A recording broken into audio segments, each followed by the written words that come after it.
Bon, c'était absolument pas prévu parce qu'on était censé normalement se trouver pour un Raw Recap sur Twitch, mais Twitch il a décidé de décoller, donc j'ai pris les devants. Oui, je sais, Twitch refonctionne, je prends les devants, et on est parti pour réagir à cet épisode de Monday Night Raw, le Raw Recap. Vous y habituez pas parce que je suis de retour, je l'ai loupé pendant 2 semaines, j'arrive, je découvre, c'est le bordel. C'est le bordel. Bon allez, je suis pas là pour tricoter, on est parti, l'épisode de Monday Night Raw dans la nuit c'était quoi, le lundi 7 juin au mardi 8 juin, dans la route de Hell in a Cell, un pay-per-view qui intéresse énormément de gens, puisque là, tout ce qu'on attend là, c'est le retour des fans. Là, ils vont arrêter de faire les cons. Là, on peut plus. C'est terminé. Shayna Baszler, Alexa Bliss, non, stop. Non, le catch était mieux avant quand il y avait du public. Arrêtons.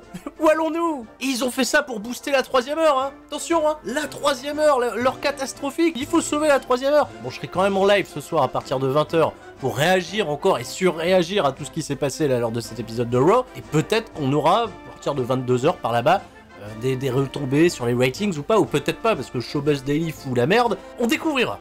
Un épisode de Raw qui va s'ouvrir avec la musique de Randy Orton et on va tout de suite débarrer les hostilités avec cette bataille royale qui nous a été hypée pour déterminer des aspirants numéro 1 au championnat par équipe de Omos et d'AJ Styles. 5 équipes y participent, dont une qui est composée par Lince Dorado et tout seul, puisque Grand Metalik il est pas là, il est malade, on sait pas. Mais le mec va participer seul à la bataille royale. Et longue entrée bien entendu, toutes les autres équipes sont dans le ring, on laisse juste une entrée pour RK Bro, Matt Riddle, ça prend tellement de temps que les commentateurs peuvent nous remettre dans le bain, etc. Puis on est prêt, on va ouvrir Raw avec de l'action, quelle bonne chose. Non, pas du tout. AJ Styles et Omos qui se pointent, et AJ Styles et Omos qui vont passer en revue toutes les équipes qui vont participer à cette bataille royale. Et c'est pas intéressant, puisque WWE donne tellement d'importance à sa division par équipe que comment AJ Styles et Omos vont avoir des choses pertinentes à dire sur les équipes engagées, à part dire T-Bar et Mace, on vous connaît pas, on sait pas qui vous êtes grand, oula, mais moi j'ai quelqu'un de plus grand encore avec moi. La pertinence, voilà, de cette division par équipe, c'est triste parce que là il est en train de se passer des choses cool, notamment avec RK Bro, avec New Day, mais voilà, la pertinence. Donc voilà, on perd du temps, ça fait 10 minutes que Raw est lancé, il y a le Miz qui arrive, accompagné par John Morrison, donc le Miz désormais qui est poussé en fauteuil roulant parce que il s'est blessé au genou, donc il peut pas catcher pendant on sait pas combien de temps, on sait pas encore s'il va y avoir opération, mais il annonce que Morrison va participer lui aussi tout seul à cette bataille royale pour potentiellement qualifier leur équipe, pour devenir champion par équipe. Chose qui est impossible, le mec va pas devenir champion par équipe tout seul, John Morrison, le Miz il est blessé, comment c'est validé ça? Ah oui, et autre chose totalement folle, c'est pas pour déterminer visiblement des aspirants numéro 1 pour Hell in a Cell, non, c'est pour le retour des fans. Donc il va falloir attendre quoi, le mois de juillet pour que le titre soit défendu à nouveau, donc... Pour Miz et Morrison, la seule raison pour laquelle ils viennent participer au truc, c'était pour faire le gag, de l'entrée en slow motion du Miz qui dévale la... Ah oui, non, il y a eu ça. Morrison, il fait la slow-mo, mais il oublie de retenir la chaise roulante du Miz, qui de ce fait descend la rampe au ralenti, en faisant « Ah, je vais tomber !» Et forcément, le vieil homme au loin, il est ravi, vieil homme au loin. C'est fun. Oui, il est là. Encore au loin, il gère plus rien par contre. Je sais pas si vous êtes au courant, mais voilà, le pouvoir de Vince McMahon est en train de s'effondrer petit à petit. J'espère qu'au prochain Qu'est-ce qui s'est passé, on aura plus d'explications. La bataille royale n'a pas encore officiellement commencé, qu'il y a déjà des RKO dans tous les sens, de Orton, de Riddle, tout ça, on part à la pub, retour de pub, et là, la bataille royale commence. Lince Dorado, après avoir résisté un petit peu face à John Morrison, se fait éliminer, Morrison éliminé par T-Bar et Mace, donc tous les mecs qui sont venus à 1, forcément, voilà, vous êtes partis. Il y a un cadre qui s'installe avec 5 équipes, on essaye de faire un tour de rôle des spots, mais le problème, c'est que c'est méga sloppy tout le temps.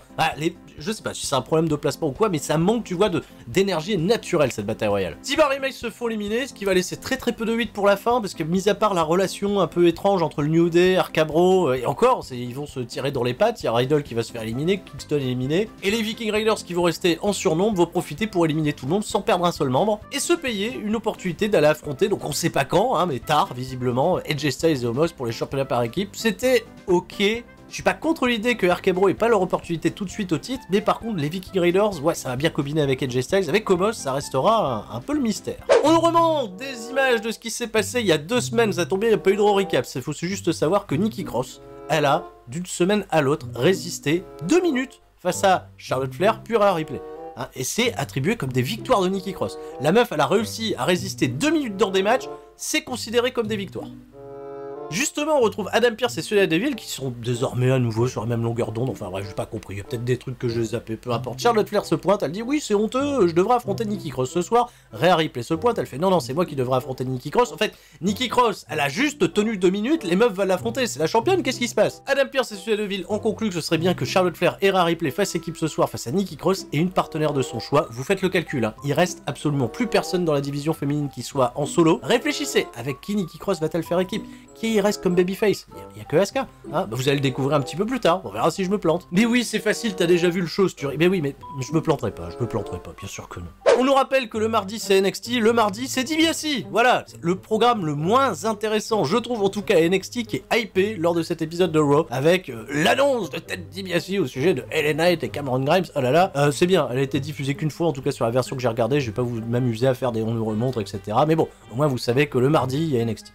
On nous remonte des images de la victoire des Viking Raiders lors de la bataille royale, et justement on retrouve les Viking Raiders qui sont contents, backstage, ils ont envie d'aller manger. Voilà, aller manger, et justement il y a Omos et AJ Styles qui se pointent. Omos il est en train de bouffer une grosse cuisse de dinde, hein, ce qui rend totalement Ivar jaloux. Et AJ Styles, il va commencer à faire des blagues sur les Vikings, sur leur mode de vie, sur le fait qu'il n'y a pas d'électricité, sur le fait qu'il n'y a pas d'eau courante, ils peuvent pas se laver, les mecs puent.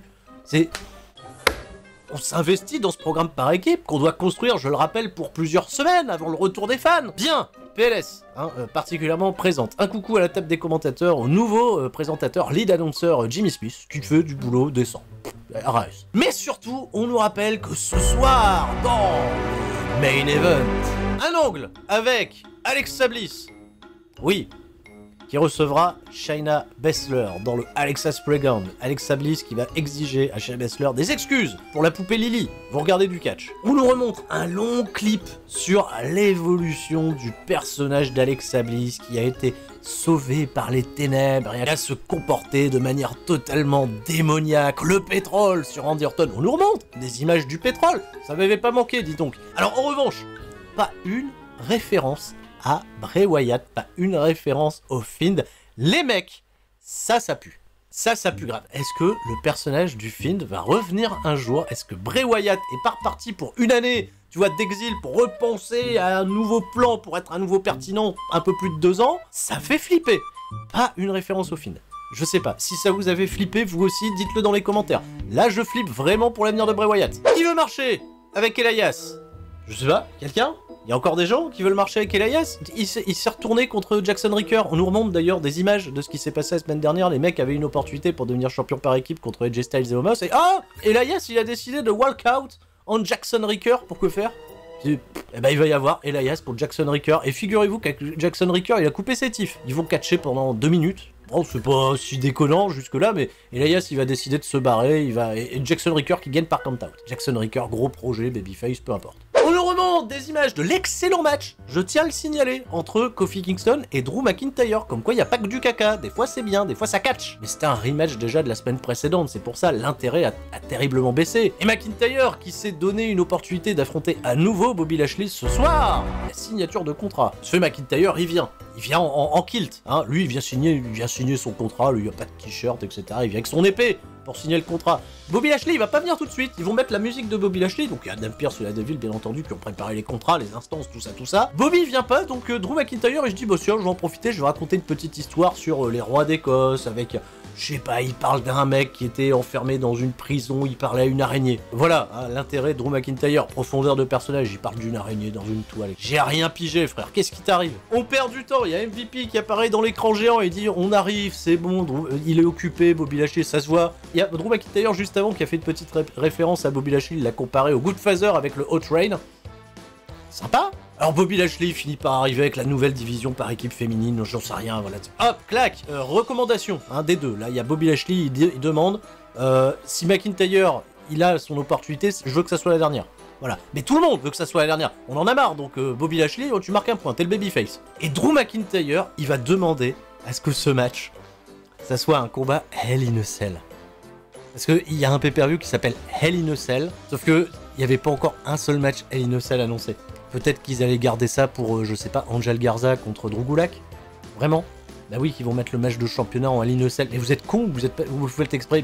Mais c'est ça la revendication de Drew McIntyre? Bah ok, voilà. Et Drew McIntyre à la fin, personne se bagarre, mais Drew McIntyre il a décidé, je vais prendre mon épée, je casse la table avec l'épée. Bobby Lashley il a eu peur. Il a fait ah, il casse une table avec une épée, qu'est-ce qui se passe? Parce que oui, ça va être l'enfer en cellule, tout va être permis, les armes et tous les épées. Moi je veux qu'il y ait des coups d'épée, on va couper Bobby Lashley en deux, bien entendu. Oh là là! Allez, ça peut que s'arranger après ça. Sarah Schreiber, backstage, elle est avec Nikki Cross, qui est contente, Nikki Cross, elle a trouvé sa partenaire, c'est Asuka. Oh. Donc voilà, elles sont contentes, elles dansent, elles iront affronter un peu plus tard Rhea Ripley, Charlotte Flair, il n'y a pas de condition de 2 minutes, tout ça, on verra bien. On arrive dans le ventre mou de cet épisode de Raw, vous le savez, à la 2e heure, tout ça, et justement, moi j'ai une petite interrogation, quid de Jinder Mahal et de ses potes qui sont arrivés il y a quelques semaines, on les voit plus déjà? Qu'est-ce qui s'est passé? Quid également du championnat 24/7.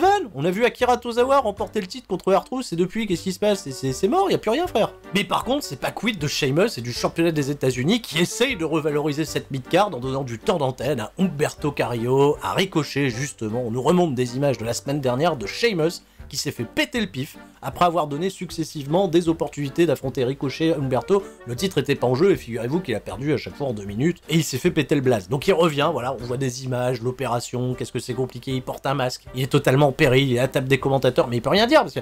Je suis Sheamus, je l'ai pété. Donc là, c'est Humberto Carrillo contre Ricochet. Figurez-vous qu'on va avoir 5 minutes. Ricochet, il a toujours pas retrouvé la clé de son vestiaire. Le mec, il vient toujours en jean. Il a plus sa tenue. Qu'est-ce qui se passe? Ça va se terminer avec un Spanish Fly vers l'extérieur du ring porté par Humberto Carrillo. Figurez-vous que Ricochet va se relever avant Humberto Carrillo, mais pas revenir dans le ring. Et donc, compte de 10. Double décompte à l'extérieur. Donc, pas de challenger pour Sheamus qui se casse. Et on en reste là.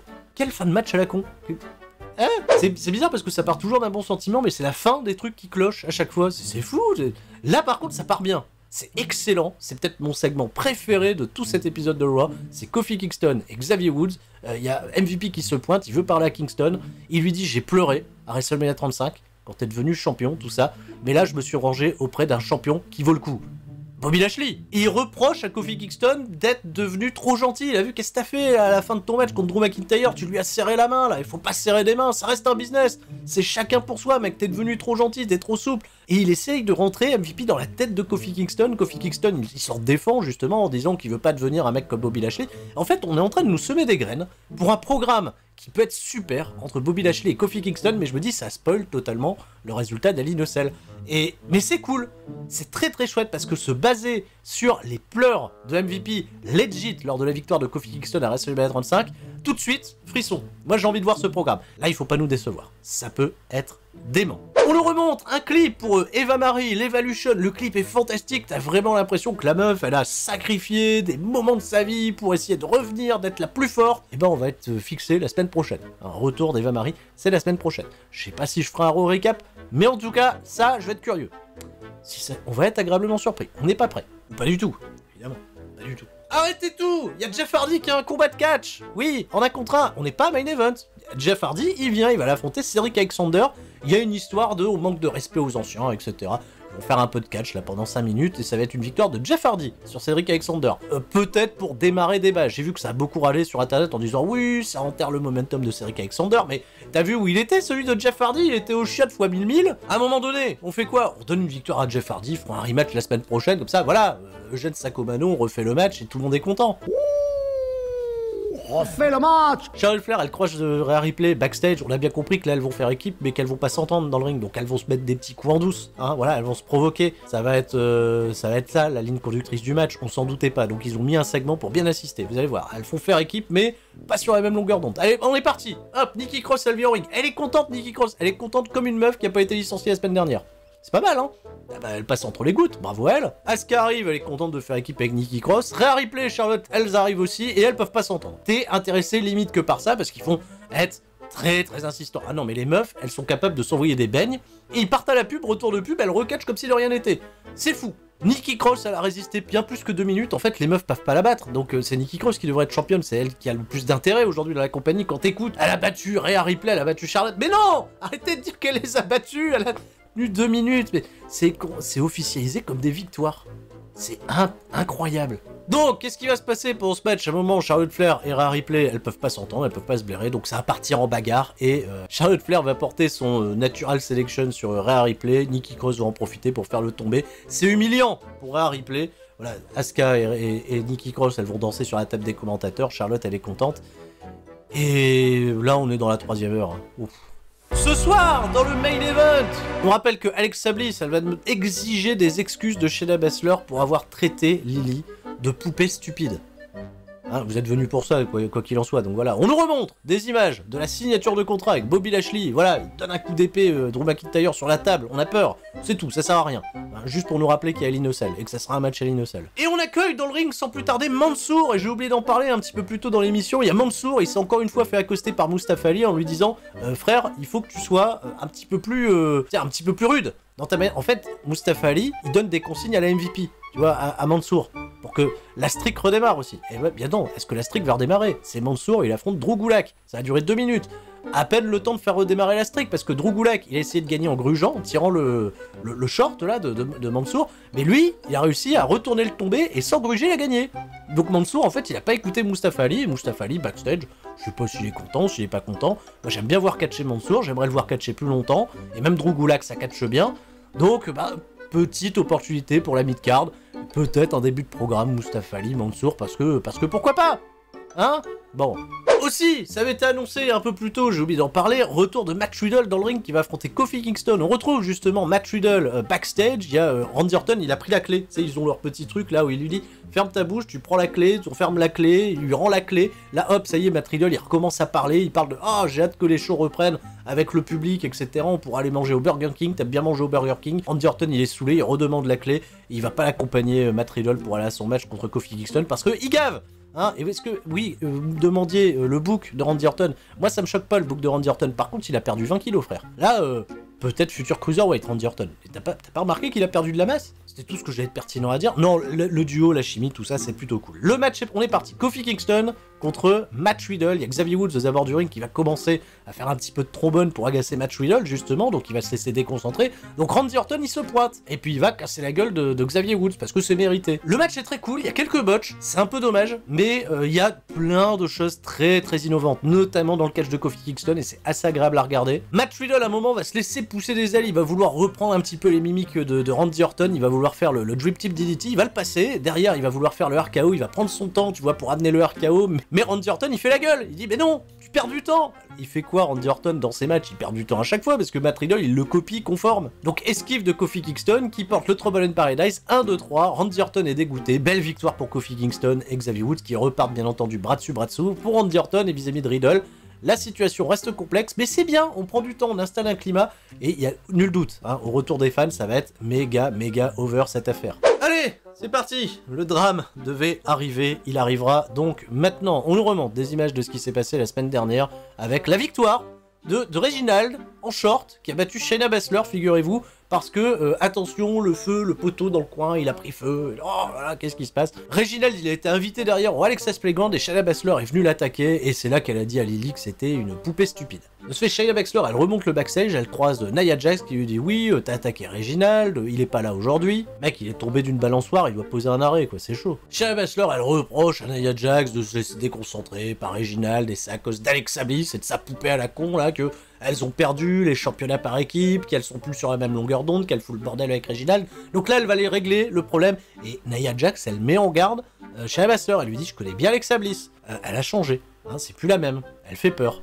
Mais Shayna Baszler, elle a peur de rien. Et heureusement, parce que c'est qu'une poupée. On va pas être con non plus. Donc on est parti, là. Le décor, il est planté. Alexa's Playground, Shayna Baszler se pointe. Alexa Bliss, elle va dire, je veux qu'on devienne amis. Mais avant ça, il faut que tu t'excuses auprès de Lily. Shayna Baszler, elle fait lol, c'est qu'une poupée, je vais pas m'excuser auprès d'une poupée, ça va pas. Mais justement, elle va quand même rentrer dans le jeu d'Alexa Bliss, elle va prendre la poupée, elle va lui dire, je m'excuse que tu sois qu'une poupée totalement stupide. Et là, Alexa Bliss, elle pète un câble, elle saute au cou de Shayna Baszler, elle commence à se battre. Shayna Baszler, elle dégage Alexa Bliss. Et là, elle a la poupée, voilà, et là, ça a merdé. C'est à partir de là que ça part en couille, parce que WWE va totalement changer sa production, on va avoir des plans en contre-plongée qui sont improbables, impossibles, parce que d'un plan, t'as la caméra qui est sous le pied de Shayna Baszler, et derrière t'as un plan large, y a pas de caméra. C'est ça qui merde en fait. Réellement, le segment, vous pouvez faire vos conneries avec la poupée, elle prend vie, elle fait trembler le Thunderdome et tout ce qui chie dans la colle, c'est cette mise en scène, c'est la manière dont les plans de caméra se succèdent, et c'est ça qui part en couille. Donc pour vous expliquer ce qui se passe, Shayna Baszler, elle écrase d'un coup de pied la poupée Lily. Lily, finalement, elle se retourne contre Shayna Baszler en faisant trembler tous les murs du Thunderdome, les caméras qui bug, etc. De ce fait, Shayna Baszler, qu'est-ce qui lui arrive? Elle a peur. Elle se casse. La meuf, elle avait pas peur, elle se casse. Tu la vois, tu la suis backstage, ils mettent une petite musique angoissante, il y a des trucs qui tombent là, voilà, des échafaudages, Putain, c'est Rick Rowan contre Roman Reigns, donc elle se barre, elle a peur, elle va se cacher dans une... Et là, t'as toujours, tu vois, les lumières qui tremblent et tout, et elle flippe. Elle s'isole dans une pièce, elle la ferme à clé, elle bloque le tout avec un canapé, et là, donc elle est pas rassurée, parce qu'il y a toujours la musique, ça va, il y a des caméramans auprès d'elle, hein, qui la filment sous différents angles, d'ailleurs toujours de dos, c'est pas très agréable, hein, mais encore une fois, dans la manière dont c'est produit. Il y a un miroir, et qu'est-ce qui se passe dans le miroir? Elle voit la poupée Lily, merde, elle se retourne, il n'y a plus la poupée Lily, qu'est-ce qui se passe? Il y a juste Shayna Baszler, le téléspectateur qui voit la poupée Lily, alors qu'en fait, elle délire, c'est-à-dire que nous-mêmes, on est en train de délirer avec Shayna Baszler, parce qu'on l'a vu, la poupée dans le miroir, on s'est retourné, il n'y a plus la poupée dans le miroir, qu'est-ce qui se passe? On ne prend pas pour des cons. Elle donne un grand coup de pied au miroir, toujours dans le miroir, on voit encore Lily, ça continue de trembler, etc. Ça passe au fondu au noir, et c'est la fin de l'épisode de Monday Night Raw. Quel... Ah non, non, non. Fondu en noir, et on entend Shayna Baszler faire ah. Voilà, hein, ce qui est considéré comme beaucoup pour l'une des pires fins de Raw de l'histoire. Avec le surnaturel à la con, je vous ai prévenu dès le départ que ces conneries de surnaturel, si on soigne pas un minimum la putain de mise en scène, personne ne va y croire. Tout le monde va gueuler au scandale, tout le monde va gueuler au bullshit. Mais c'est pour la télé. C'est très télévisuel. C'est l'accident de voiture. On va être là comme ça avec un gilet de bave en se disant qu'est-ce qui se passe. Et c'est abrutisant. C'est hyper abrutisant, mais c'est peut-être la méthode qu'ils ont trouvée pour essayer de nous garder en haleine jusqu'à la fin de la 3e heure de Raw. Et c'est peut-être ça aussi qui m'a convaincu de faire un Raw recap, comme à l'ancienne. Eh ben dis donc, je suis bien ravi. Hein, et je reviendrai pas s'il n'y a pas au moins 3000 pouces bleus là sous cette vidéo. Évidemment que non. Hein, on va pas perdre mon temps là, on peut faire plein de choses bien plus intéressantes. Installer correctement un rideau de douche, ou l'offrir à Seth Rollins pour qu'il s'en fasse une tenue, enfin bref. Il y a plein de choses plus passionnantes que regarder Raw en ce moment. C'est qu'est-ce qui se passe? C'est une catastrophe. C'est dommage parce qu'ils ont des bonnes idées. Il y a des trucs assez intéressants. Mais l'épisode, il s'est fait saquer dans tous les sens parce que ce qu'on retient, généralement, c'est quoi? C'est la fin. Comme à chaque fois, c'est le moment peut-être le plus crucial quand tu regardes l'épisode dans son intégralité. C'est ce qui va se passer à la fin. Et ça... Oh, vivement le retour du public. Au moins, ils vont arrêter de déconner. Bien, sur ce, hein, vous avez bien compris, j'en peux plus. Merci beaucoup, merci de m'avoir suivi. Je vous fais des gros bisous, je vous dis à la prochaine. C'était Sturi. Et tout le monde va pas forcément rester fort si on continue comme ça, les mecs. C'est moi qui vous le dis. C'était Sturi. Ciao, bye bye. Le t-shirt est bien entendu disponible dans la boutique. Faites-vous plaisir. Il n'y a pas meilleure raison de ne pas le porter en ce moment. Cette fois pour du vrai. Ciao, bye bye.